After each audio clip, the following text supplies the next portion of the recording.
Church online की इस आराधना सभा में मैं आपका हृदय से स्वागत करता हूं।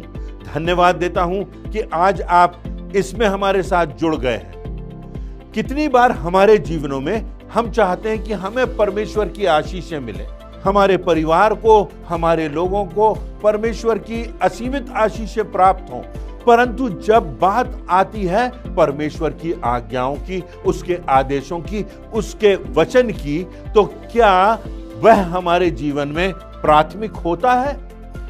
आज इस बात पर हम विचार करेंगे, वचन के दर्पण में अपने आप को देखेंगे, परंतु उसके साथ साथ हम परमेश्वर की आराधना करेंगे, गीतों को गाकर, प्रार्थना के द्वारा उससे बातचीत करके, अपने हृदय को उसे समर्पित करके, अपनी भेंटों को चढ़ा के और उसके बलिदान को स्मरण करके।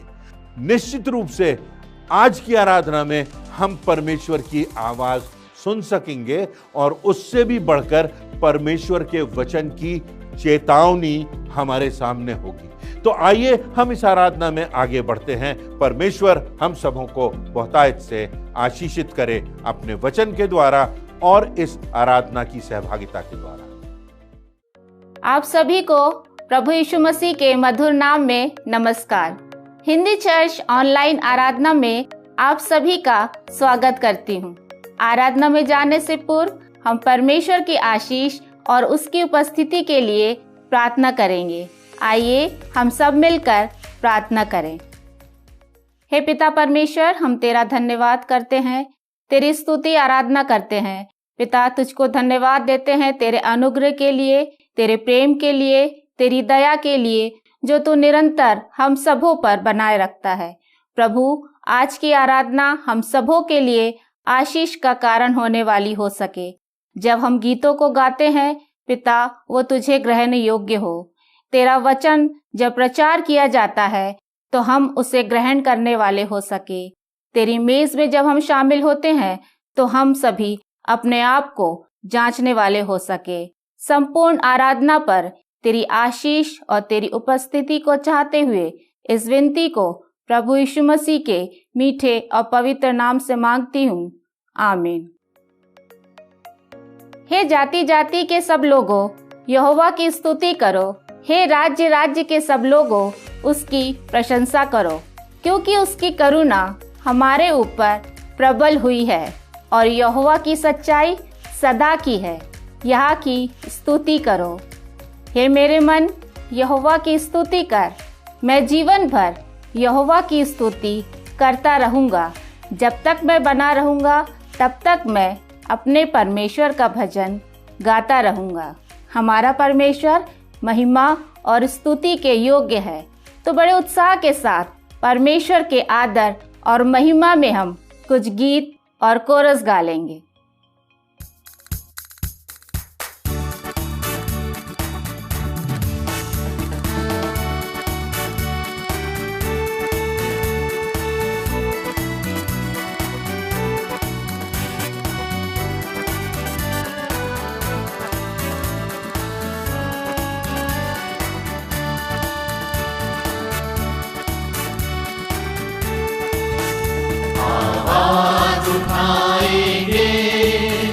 हम साथ बजाएंगे, है यीशु महान अपना, ये गीत सुनाएंगे।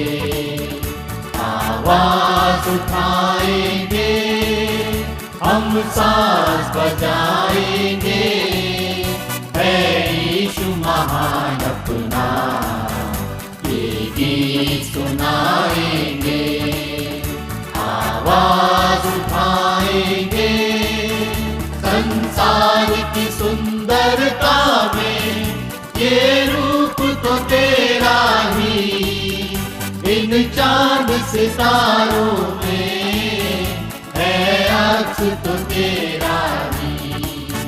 संसार की सुंदरता में ये रूप तो तेरा ही, इन चांद सितारों में है अक्स तो तेरा ही।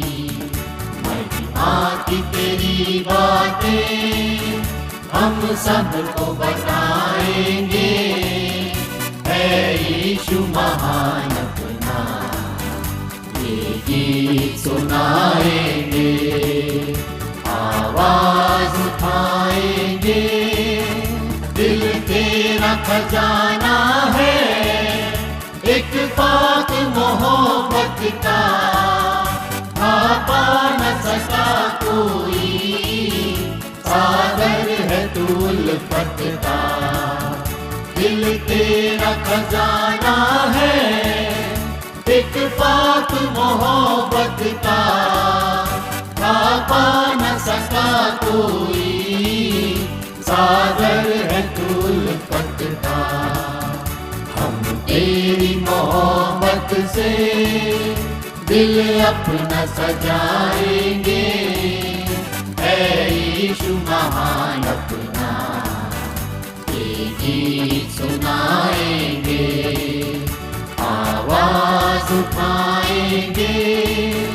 ना देख सका हमको तू पाप के सागर में, और बन के मनुष्य आया आकाश से सागर में। ना देख सका हमको तू पाप के सागर में, और बन के मनुष्य आया आकाश से सागर में।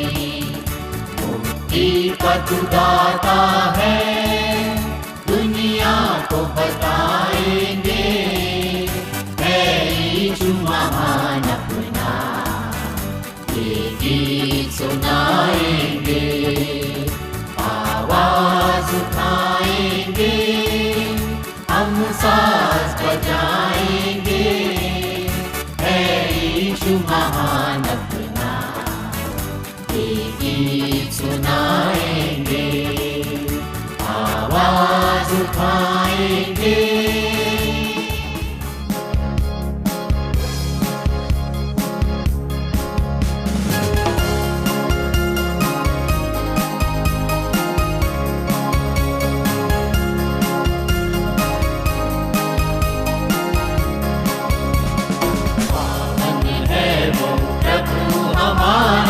उसकी जय जयकार करो, कल का वो कल है न्यारा, उसकी जय जयकार करो। जय हो जय हो जय हो जय हो जय हो जय हो। दीन दुखियों का है दाता, भटके हुओं को राह दिखाता। दीन दुखियों का है दाता, भटके हुओं को राह दिखाता। सीधे मार्ग में हमें चलाता, सीधे मार्ग में हमें चलाता। उसकी जय जयकार करो। जय हो जय हो जय हो जय हो जय हो जय हो। प्रभु हमारा बड़ा महान, निर्बुद्धियों को देता ज्ञान। प्रभु हमारा बड़ा महान, निर्बुद्धियों को देता ज्ञान। पतितों का वो बचाता प्राण, पतितों का वो बचाता प्राण। उसकी जय जयकार करो। जय हो जय हो जय हो जय हो जय हो जय हो। प्रभु की महिमा अपरंपार, जग का वो है तारणहार। प्रभु की महिमा अपरंपार, जग का वो है तारणहार। मानो से अपना आधार, मानो से अपना आधार। उसकी जय जयकार करो। जय हो जय हो जय हो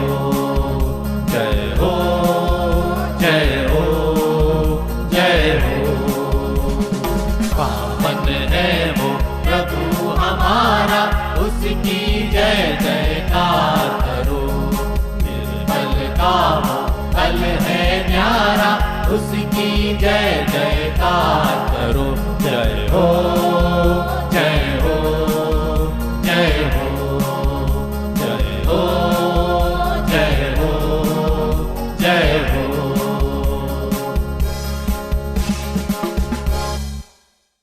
हम एक ऐसे संसार में रहते हैं जो कि बहुत तेजी से बदल रहा है। लोग बदल जाते हैं, परिस्थितियां बदल जाती हैं, हम स्वयं बदल जाते हैं। और अक्सर हमारे साथ ऐसा होता है कि जिंदगी में जो हमने अपेक्षा की है वह नहीं होता और अनापेक्षित घटित हो जाता है, क्योंकि हमारी निर्भरता दूसरों पर बनी रहती है। और इस संसार में जब लोग बदलते हैं, परिस्थितियां बदलती हैं, जैसा हम सोचते हैं वैसा होता नहीं, तो हमारी जिंदगी में हमको इसका मानसिक आघात होता है। परमेश्वर का वचन है जो कभी नहीं बदलता, परमेश्वर का वचन है जो अटल है, परमेश्वर की जो प्रतिज्ञाएं हैं वे कभी नहीं बदलती। हमारा प्रभु यीशु मसीह कभी नहीं बदलता, हमारा परमेश्वर कभी नहीं बदलता। उसके वायदे खरे हैं जिन पर हमको विश्वास करना है। और इसलिए वचन हमको सिखाता है कि हमको लोगों से बढ़कर परमेश्वर पर अपनी निर्भरता बनाना है, लोगों से बढ़कर परमेश्वर पर विश्वास करना है। जो परमेश्वर की दृष्टि में है वही हमें करना है। और वचन में आज हम देखेंगे कि हमें किस प्रकार 3 बातों से बचना है। हमें अनुचित अपेक्षा से बचना है, और ना सिर्फ अनुचित अपेक्षा से बचना है परंतु हमारी प्राथमिकताएं सही हों इसका ध्यान रखना है। अगर हमारी प्रतिक्रियाएं अनुचित होती हैं तो वो भी हमको जिंदगी में कठिन मोड़ पर ला सकती हैं और यहाँ तक कि हमको विनाश के रास्ते पर ले जा सकती हैं। और तीसरी जो सबसे प्रमुख बात है वो ये कि हमको अनुचित मानसिकता से बचना है। इस संसार के प्रभाव से अक्सर ऐसा होता है कि हमारी मानसिकता भी दूषित हो जाती है, हमारे सोचने समझने का, निष्कर्षों पर पहुंचने का, निर्णय करने का आधार भी प्रभावित होता है। और इस दुष्प्रभाव से हमको बचना है। इस संबंध में हम एक घटना का विवरण देंगे जो कि परमेश्वर के वचन में पाई जाती है। ये घटना लूका रचित सुसमाचार उसके 19वें अध्याय की 28वीं आयत से 44वीं आयतों में पाई जाती है, जहां पर प्रभु यीशु मसीह के सशरीर इस संसार के अंतिम भाग का वर्णन है। यह घटना यरूशलेम नगर में घटी जब प्रभु यीशु मसीह ने नगर में प्रवेश किया और लाखों लोगों ने प्रभु यीशु मसीह का स्वागत किया, उसके नारे लगाए, उसकी जय जयकार की और यहां तक कि उन्होंने उसे अपना राजा बनाना चाहा। पर क्योंकि यह संसार परिवर्तनशील है, भीड़ के नारे बदल जाने वाले हैं, लोग दोस्त से दुश्मन और कभी दुश्मन से दोस्त बन जाने वाले हैं। अब यरूशलेम का स्थान है, यरूशलेम का शहर है, परमेश्वर की योजना का केंद्र यह यरूशलेम नगर था। यदि हम कहें कि परमेश्वर की योजना की राजधानी थी यरूशलेम तो भी गलत नहीं होगा। यहूदी लोग वहां जमा होते थे, फसह का पर्व मनाते थे। हर वर्ष वो स्मरण करते थे कि जब इस्राएलियों को मिस्र की बंधुआई से परमेश्वर ने किस प्रकार निकाला था, किस प्रकार पहलौठों का मारा जाना हुआ था और जिन इस्राएलियों के दरवाजे पर मेमने का लहू लगाया हुआ था, मृत्यु का दूत उस स्थान से, उस घर से आगे बढ़ जाता था। यदि इंग्लिश में हम शब्द देखें तो वहां से पास हो जाता था और इसीलिए इस पर्व को इंग्लिश में पास ओवर कहा गया है, जिसे हम फसह का पर्व कहते हैं। फसह का पर्व मनाने के लिए बड़ा जश्न होता था, लाखों लोग जमा होते थे और यरूशलेम के ही लोग नहीं परंतु संसार के विभिन्न स्थानों से लोग जमा होते थे। लगभग 30 लाख लोग वहां पर जमा होते थे, ऐसा इतिहासकारों का मानना है। तो प्रभु यीशु मसीह यरूशलेम में प्रवेश करते हैं और लोग उनके सम्मान में नारे लगाते हैं, कपड़े बिछाते हैं, जय जयकार करते हैं और होशन्ना शब्द का प्रयोग करते हैं जिसका अर्थ होता है हमें अभी बचा, क्योंकि ये लोग वहां के शासन से त्रस्त थे। पुराने और नए नियम के बीच में हम पाते हैं कि 400 वर्षों का अंतराल है, और ये जो 400 वर्ष थे इनमें कोई शासक नहीं पाया जाता था। विशेषकर अंतिम भाग में ये निरंकुश वर्ष थे, लोग निराश थे और लोग ऐसा राजा चाहते थे जो सब बातों को व्यवस्थित कर सके, जो फिर से सारे राज्य को संगठित कर सके, जो सुशासन दे सके, जो सही दिशा में देश को ले जा सके। सब व्यवस्थाएं, अर्थव्यवस्था, कानून व्यवस्था, राज्य व्यवस्था, सब कुछ तहस नहस हो चुकी थी। लोगों को कोई भी सुरक्षा की भावना नहीं थी, और इसीलिए लोग प्रभु यीशु मसीह से अपेक्षा करते हैं और कहते हैं हमें अभी बचा। यरूशलेम का अर्थ होता है शांति का नगर। किसी ने कहा है कि बड़ी विचित्र सी बात है, जो संसार के राजा होते थे वो जीतने के बाद, विजय के बाद जुलूस निकालते थे। यहां प्रभु यीशु मसीह कुछ भिन्न सा राजा था, जो मृत्यु के पूर्व, अपने बलिदान के पूर्व ये विजय का जुलूस निकाल रहा है। वास्तव में लोग उससे अपेक्षा कर रहे थे कि वह राजा बन जाए। और तब जकरिया नबी के समय में इस घटना के 500 वर्ष पूर्व यह भविष्यवाणी की गई थी कि एक राजा आएगा जो धर्मी है, जो राजा उद्धार लेकर के आएगा, और वो राजा दीन है। यहां पर धर्म की बात की गई थी, प्रभु यीशु मसीह के विषय में ये बातें कही गई थी। धार्मिकता की बात थी, उद्धार की बात थी, विनम्रता की बात थी। तो इस पर्व का इतना महत्व था कि नए नियम के चारों सुसमाचारों में इस घटना का वर्णन हम पाते हैं। तो यरूशलेम में आनंद है, उत्साह है, आशा है, जय जयकार है। लोग नारे लगा रहे हैं, अपने वस्त्रों को बिछा रहे हैं, खजूर की डालियां लेकर जो विजय का प्रतीक थी प्रभु यीशु मसीह के सम्मान में जा रहे हैं। पर क्या होता है इस उत्साह के बाद? क्या होता है इस आनंद से भरे समारोह के बाद? 5 दिनों के अंदर सब कुछ बदल जाता है। ये भीड़ बदल जाती है, इसके नारे बदल जाते हैं। प्रभु यीशु मसीह के प्रति कोई आदर की भावना नहीं है, कोई सम्मान की भावना नहीं है। निंदा की, अनादर की, अपमान की और हर प्रकार से उसको कलंकित करने की भावना है। उसको मारा जा रहा है, उसके मुंह पर थूका जा रहा है, और यही भीड़ पुकार रही है कि इस प्रभु यीशु मसीह को मृत्यु दंड दिया जाए, और जिसे मृत्यु दंड देना है उसे छोड़ दिया जाए। इस प्रभु यीशु मसीह का निरादर किया जा रहा है, उसको थप्पड़ मारे जा रहे हैं, उसको नग्न किया जा रहा है। प्रभु यीशु मसीह का माखौल उड़ा रहा है। जो अपने उसके साथ थे वो विश्वासघात कर रहे हैं, चेले भाग गए हैं, उसे धोखा दे रहे हैं। कोई चेला है जो कह रहा है कि हम इसे नहीं जानते। कोई चेला है जो प्रभु यीशु मसीह को पकड़वाने में लगा हुआ है। तो यहाँ पर क्रूस है, यहाँ पर निंदा है, यहाँ पर तिरस्कार है, यहाँ पर सब प्रकार की नकारात्मक बातें हैं। जेन स्मिथ नाम के लेखक ने एक पुस्तक लिखी है, और उस पुस्तक का शीर्षक है जब जय जयकार का समापन हो जाता है। वो लिख रहे हैं कि जय जयकार कुछ समय के लिए होता है, तुम्हारी पद और प्रतिष्ठा कुछ समय के लिए होती है, और उसके बाद इस संसार में ये सब कुछ समाप्त हो जाता है। उससे हमारे जीवन के लिए शिक्षा है कि एक समय है जब होता है कि हम अपने जीवन के माउंट एवरेस्ट पर हों। एक समय है जब लोग हमारी सराहना कर रहे हों, हमारा गुणगान कर रहे हों, हमारे नाम को लेकर ऐसा लग रहा है जैसे वो हमारा सम्मान कर रहे हैं। एक समय है जब लोग हमारा गुणगान कर रहे हैं और तारीफें कर रहे हैं, परंतु उसके बाद समय आता है कि ये जय जयकार, ये जय घोष समाप्त हो जाएगा। वो वर्णन करते हैं वुड्रो विल्सन का। जब प्रथम विश्व युद्ध समाप्त हो गया तो वुड्रो विल्सन महानायक बन गए।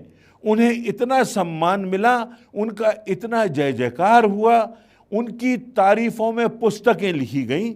लोग सोचते थे कि अब कोई युद्ध नहीं होगा, लोग सोचते थे कि शांति का समय आ गया है, अब हम सुरक्षित हो गए हैं, अब हमको स्वतंत्रता मिल गई है, अब अच्छे दिन आ गए हैं, अब खुशहाली का समय है, आनंद का समय है, सुख का समय है। और तब वुड्रो विल्सन यूरोप आते हैं और उनका भव्य स्वागत होता है। बड़ी भारी भीड़ है और उनका सम्मान कर रही है। उसके बाद लेखक ने लिखा है, अचानक से कुछ समय के बाद वुड्रो विल्सन का स्वास्थ्य बिगड़ने लगता है। उनको स्वास्थ्य संबंधी समस्याएं हो जाती हैं और समस्याएं बढ़ती जाती हैं। धीरे धीरे प्रशंसक उनकी पार्टी छोड़कर दूसरी पार्टी में सम्मिलित होने लगते हैं और चुनाव आता है और वुड्रो विल्सन की पार्टी बहुत बुरे से धराशायी हो जाती है, पराजित हो जाती है। उनका स्वास्थ्य गिरता जाता है और तब उनकी मृत्यु हो जाती है।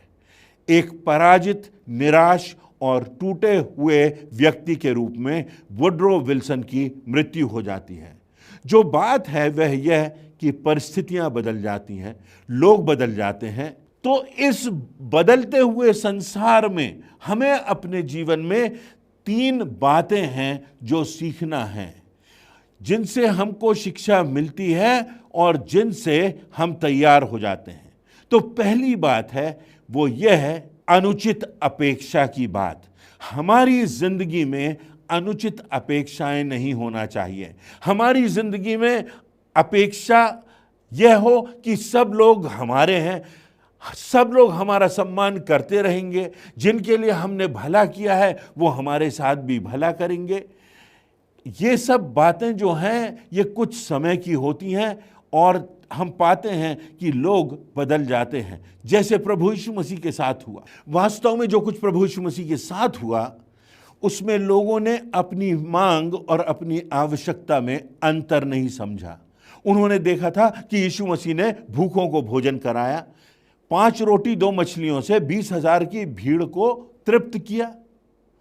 अगर ये राजा बन जाएगा, वो सोचते थे, तो इसके समय में हमारे राज्य में कोई भूखा नहीं होगा, इसको राजा बना दो।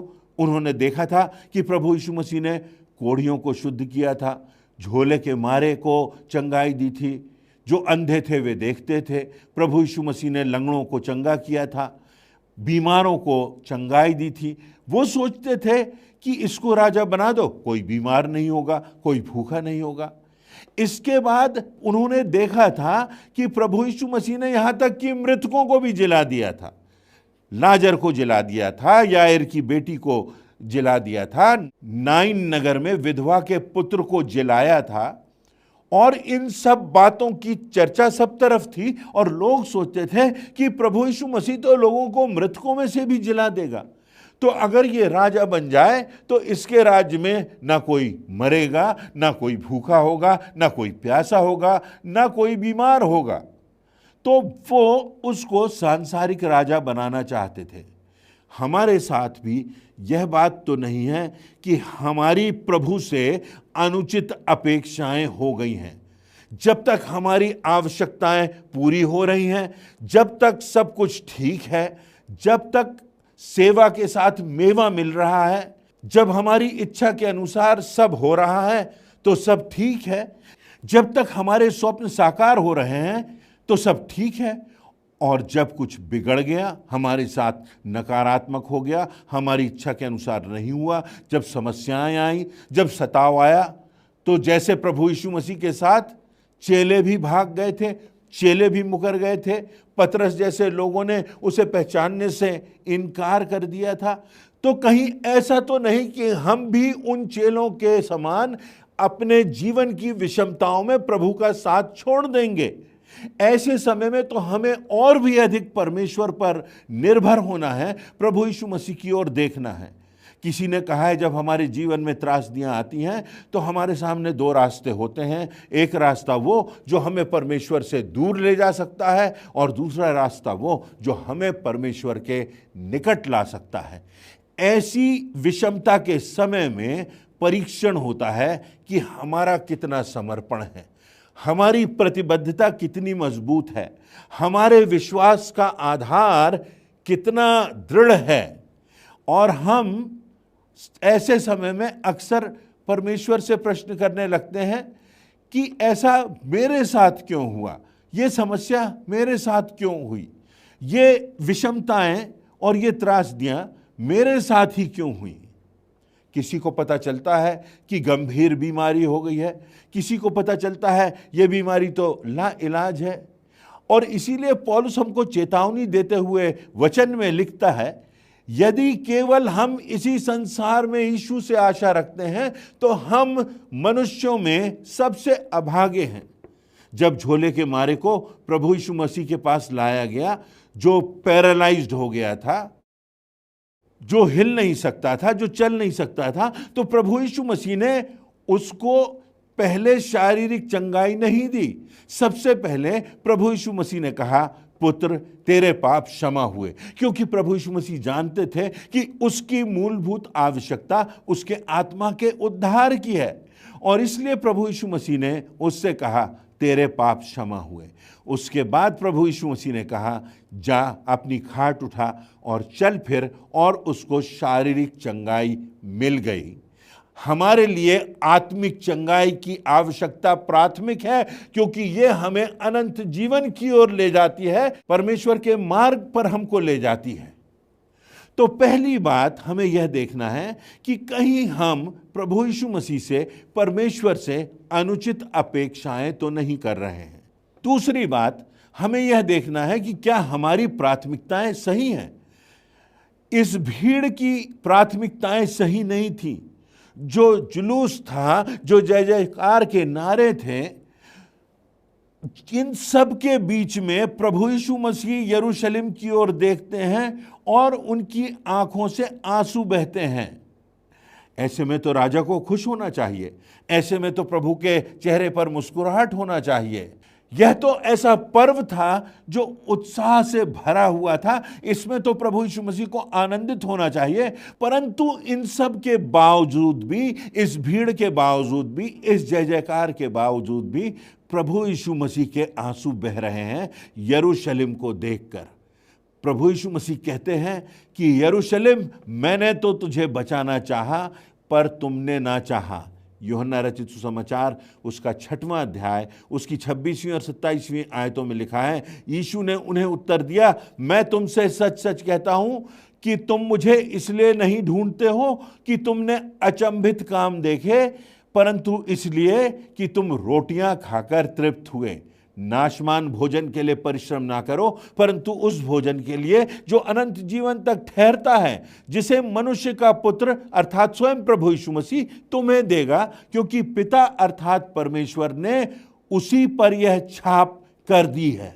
बात यह है कि हम परमेश्वर से आशीषें तो चाहते हैं, परंतु परमेश्वर के प्रति आज्ञाकारिता हमारे जीवनों में नहीं है। जब आज्ञाकारिता की बात आती है तो हम परमेश्वर से दूर चले जाते हैं। प्रभु यीशु मसीह की शिक्षाओं पर चलने से हम विमुख हो जाते हैं, दूसरे रास्ते पर चले जाते हैं। जब यरूशलेम के लोगों पर कृपा दृष्टि परमेश्वर ने की तो उन्होंने उसे ना पहचाना और प्रभु यीशु मसीह को ठुकरा दिया। तो प्रभु यीशु मसीह देख रहे हैं कि ये लोग परंपरा पूरी कर रहे हैं, पर्व को मना रहे हैं, परंतु वास्तव में इनका हृदय परमेश्वर से दूर है। वचन में वर्णन है उड़ाऊ पुत्र का। जब वह अपने पिता के पास आता है, पिता से कहता है अपनी संपत्ति का पूरा भाग दे दे। उसको संपत्ति तो चाहिए थी, पर पिता की आज्ञा उसने नहीं मानी। कितनी बार ऐसा होता है, हम आशीषें तो चाहते हैं परंतु आज्ञाएं नहीं मानते। कितनी बार ऐसा होता है कि हम पर्वों को मना लेते हैं, पर्व आते हैं चले जाते हैं, परंतु जो परमेश्वर की आज्ञा है, जो परमेश्वर की चेतावनी है, जो परमेश्वर की बुनियादी शिक्षा है, उसमें हम नहीं जी पाते, वो हमारे जीवन में दिखाई नहीं देती। और हम कितनी बार परमेश्वर के आदेशों की अवहेलना कर देते हैं। क्या हम सांसारिक और शारीरिक आशीषें नहीं चाहते? चाहते हैं। हम चाहते हैं कि हमारे पास रहने के लिए अच्छा घर हो, हमें अच्छा भोजन मिले, हम अच्छे से रह सकें, अच्छे से हम जीवन यापन कर सकें। परंतु जब देने की बात आती है, कुछ करने की बात आती है, परमेश्वर की आज्ञाओं को मानने की बात आती है, यहाँ तक कि दशमांश देने की बात आती है, जब परमेश्वर कहता है कि ऐसा करके तुम मुझे परखो, तो कितने ऐसे लोग हैं, कितने ऐसे परिवार हैं जो कलीसिया को या परमेश्वर के कार्य को बढ़ाने के लिए अपनी संपत्ति का दशमांश देते हैं। हो सकता है हम उसकी आज्ञाओं को नहीं मानते, इसीलिए परमेश्वर हमको आशीषित भी नहीं करता। जितना हम देते हैं उसी के आधार पर अगर परमेश्वर हमें देने लगे तो सोचिए हमारे क्या हालात होंगे। तो आशीषित तो हम चाहते हैं, परंतु आज्ञाकारिता हमारे जीवन में कितनी है, इस बात का परीक्षण हमें करना है। हम क्षमा तो चाहते हैं, परंतु जब हमें दूसरों को क्षमा करना होता है तो क्या हम ऐसा कर पाते हैं? हम चाहते तो हैं कि हम स्वर्ग के राज्य में जाएं, हमको उद्धार मिले, परंतु क्या हम अपने सताने वालों के लिए प्रार्थना करते हैं, या हम उन्हें श्राप देते हैं, या उनके लिए बुरा सोचते हैं? यह त्रासदीपूर्ण बात है हमारे जीवन में कि हम सिर्फ आशीषें पाना चाहते हैं, सांसारिक आशीषें पाना चाहते हैं, परंतु उसकी आज्ञाओं को नहीं मानते और उसकी आज्ञाकारिता हमारे जीवन में नहीं पाई जाती। तो चाहे कैसी भी परिस्थिति हो, चाहे कैसा भी शासन हो, चाहे कैसी भी विषमताएं हो, परंतु हमें उसकी आज्ञाओं को मानना है। उसका वचन हमारे जीवन में प्राथमिक होना चाहिए। यदि ऐसा नहीं है तो हमारी प्राथमिकताएं सही नहीं होंगी, और आज हमें मूल्यांकन करना है कि हमारी प्राथमिकता में परमेश्वर है कि नहीं। मुझे छोड़ किसी दूसरे को ईश्वर करके ना मानना, यह परमेश्वर की प्रथम और मूलभूत आज्ञा थी। तो आज हम देख लें कि हमारे जीवन में परमेश्वर और उसकी आज्ञाएं, प्रभु यीशु मसीह की शिक्षाएं प्राथमिक है कि नहीं। प्रभु यीशु मसीह कहता है कि जो कोई मेरे साथ नहीं समेटता वो बिखराता है। तीसरी और अंतिम बात, अनुचित मानसिकता। प्रभु यीशु मसीह यरूशलेम के लिए रो रहे हैं, क्योंकि वो कहते हैं लूका रचित सुसमाचार उसके 19वें अध्याय की 44वीं आयत के दूसरे भाग में कि जब तुझ पर कृपा दृष्टि की गई, जब तुझे अवसर दिया गया, तो तूने उसे नहीं पहचाना। फिर यरूशलेम में क्या होने वाला है वह उसकी चर्चा करते हैं। 40 वर्षों के बाद क्या होगा? यरूशलेम को मिट्टी में मिला दिया जाएगा, पत्थर पर पत्थर भी नहीं रखा जा सकेगा।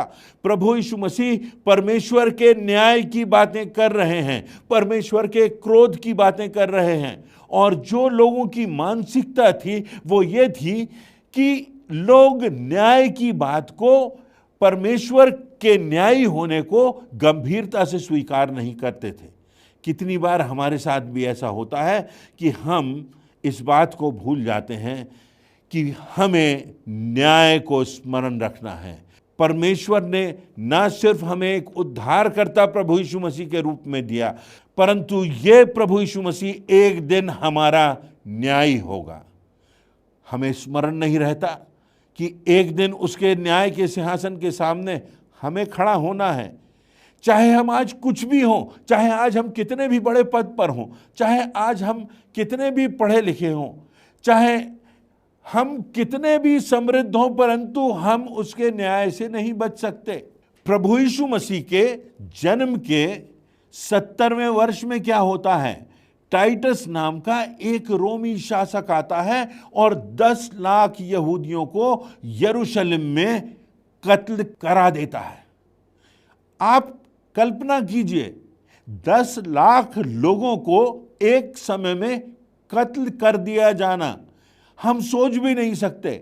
इतिहासकार लिखते हैं कि ऐसा नरसंहार जो हुआ उस समय में, जो यरूशलेम के मंदिर की जो सीढ़ियां थी वहां तक लोहू बह गया था, खून की धाराएं बहने लगी थीं, जिनको हम कहते हैं कि मानो खून की नदियां बह गईं।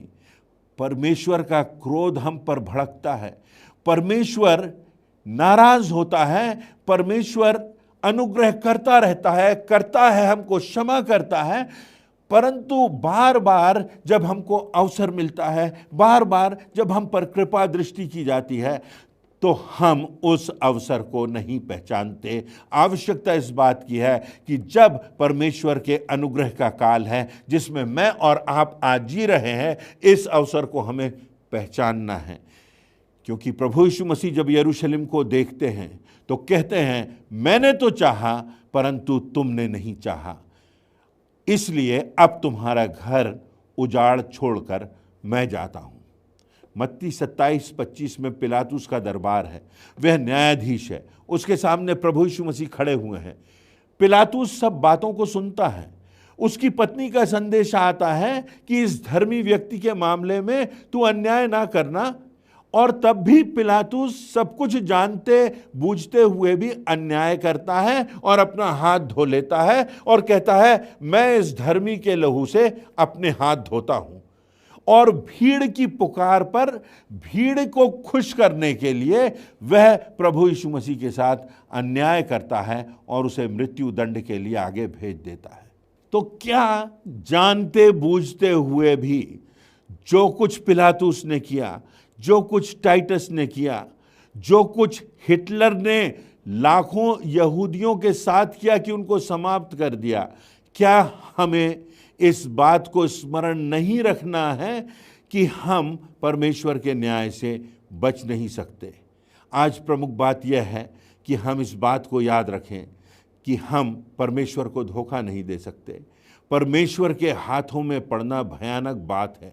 गलातियों की पुस्तक उसके 6वें अध्याय की 7वीं आयत में लिखा है, जो जैसा बोता है वैसा काटेगा। इब्रानियों 10:31 में लिखा है, जीवते परमेश्वर के हाथों में पड़ना भयानक बात है। हम शासन से बच सकते हैं, लोगों की नजरों से बच सकते हैं, संसार से बच सकते हैं, पर हम परमेश्वर से नहीं बच सकते। तो आज परमेश्वर का वचन मुझसे और आपसे प्रमुखतः 3 बातें कह रहा है। पहली बात, हमें अनुचित अपेक्षाओं से बचना है। हर बात में हम ये सोचें हमारी इच्छा पूरी हो, हमारे जैसा हम चाहते हैं वैसा ही हो, परंतु हमें यह कहना सीखना है कि हमारी इच्छा से बढ़कर परमेश्वर की इच्छा पूरी हो। दूसरी बात, अनुचित प्राथमिकताएं। हम आशीषें तो पाना चाहते हैं, पर क्या हमारे जीवन में आज्ञाकारिता है? और तीसरी बात, अनुचित मानसिकता से हमें बचना है, क्योंकि हमें इस बात को स्मरण रखना है कि प्रभु यीशु मसीह एक दिन न्यायी होगा और वो हमारा न्याय करेगा। उसकी आशीषें, उसका अनुग्रह, उसका द्वार आज भी खुला हुआ है। आज भी हम कहते हैं सुसमाचार है, अच्छा समाचार है, आज भी मौका है, परंतु एक दिन आने वाला है जब ये द्वार बंद हो जाएगा, जब उसका क्रोध और उसका न्याय प्रकट होगा। हम परमेश्वर से नहीं बच सकेंगे। आज हम इस बदलने वाले संसार, बदलने वाली भीड़ और बदलने वाले लोगों से सावधान रहें और हमारी संपूर्ण निर्भरता परमेश्वर पर रहे। हमारे जीवन में परमेश्वर का वचन प्राथमिक रहे और हम परमेश्वर के मार्ग पर निरंतर आगे बढ़ते जाएं। वचन की चेतावनी आज हमारे सामने है। परमेश्वर इन वचनों से हम सबों को आशीष देवे। आज के सुंदर एवं प्रेरणादायक संदेश के लिए परमेश्वर को एवं उसके दास को धन्यवाद देते हैं। अभी हम प्रभु भोज में सम्मिलित होंगे, परमेश्वर के महान बलिदान को स्मरण करेंगे। प्रभु की मेज में सम्मिलित होने से पहले हम अपने मनों को तैयार करेंगे इस गीत के द्वारा।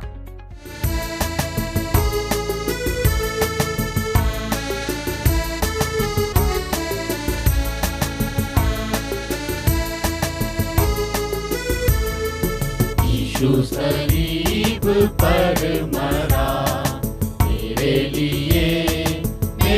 लिए कैसा महान दुख सहा मेरे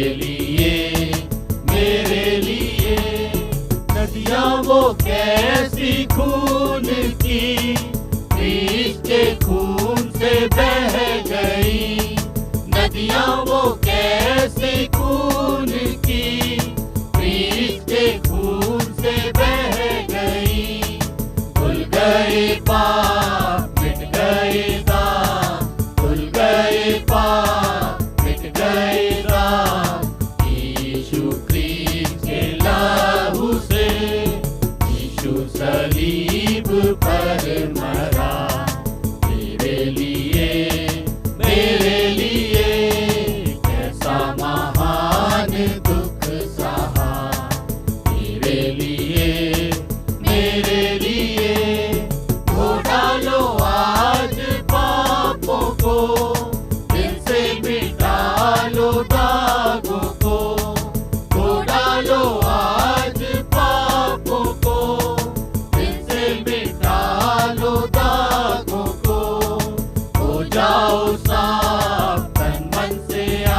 प्रभु यीशु मसीह जिस रात वह पकड़वाए जाने को था,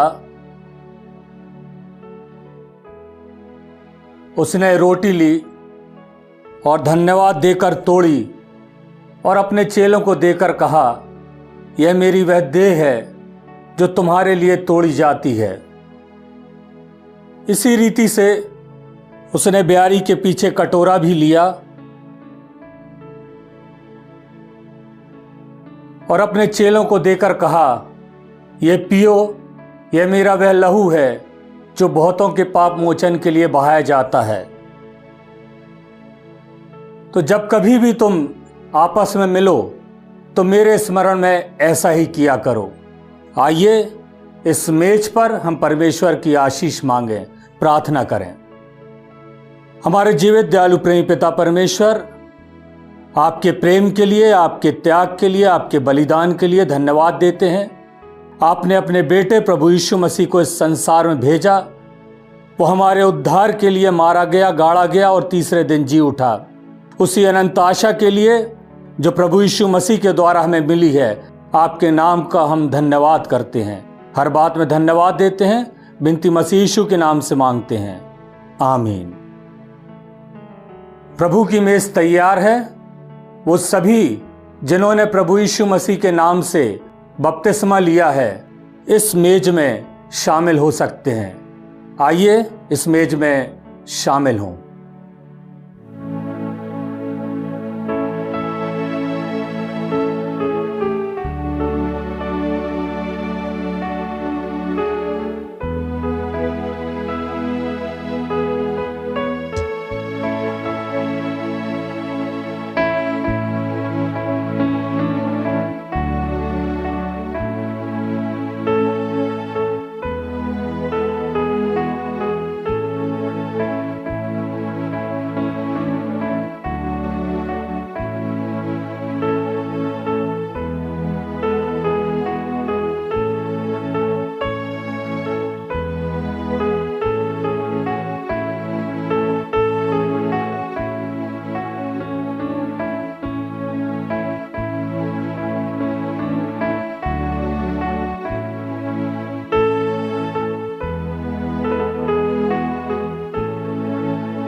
जय मसीह की।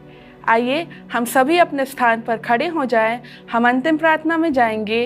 प्रार्थना के बाद प्रार्थना के रूप में कोरस गा लेंगे और परमेश्वर की आशीष से आज की आराधना समाप्त करेंगे। आइए हम प्रार्थना करें। हे हमारे सर्वशक्तिमान पिता परमेश्वर, हम आपको धन्यवाद देते हैं कि हम हिंदी चर्च ऑनलाइन के द्वारा आपके वचन को सुन सके। इस सुंदर वचनों के लिए आपको हृदय से धन्यवाद देते हैं। प्रार्थना करते हैं प्रभु जी, हमारी मदद करिए, हमारी सहायता करिए कि हम अपना जीवन और बेहतर बना सके। सारी बातों के लिए आपको धन्यवाद देते हुए इस छोटी सी प्रार्थना को आपके प्यारे बेटे प्रभु यीशु मसीह के नाम से मांगते हैं, आमीन। धन्यवाद धन्यवाद धन्यवाद, सारी आशीषों के सोते धन्यवाद। धन्यवाद धन्यवाद धन्यवाद, सारी आशीषों के सोते धन्यवाद। सारी आशीषें आती ऊपर से, हालेलुया। धन्यवाद धन्यवाद धन्यवाद, सारी आशीषों के सोते धन्यवाद। धन्यवाद धन्यवाद धन्यवाद, सारी आशीषों के सोते धन्यवाद। आइए परमेश्वर की आशीष ग्रहण करें। अब हमारे पिता परमेश्वर का प्रेम, प्रभु ख्रीष्ट का अनुग्रह और पवित्र आत्मा की शांति और सहभागिता हमारे साथ और प्रत्येक विश्वासी के साथ अब से लेकर अनंत तक होती रहे, आमीन।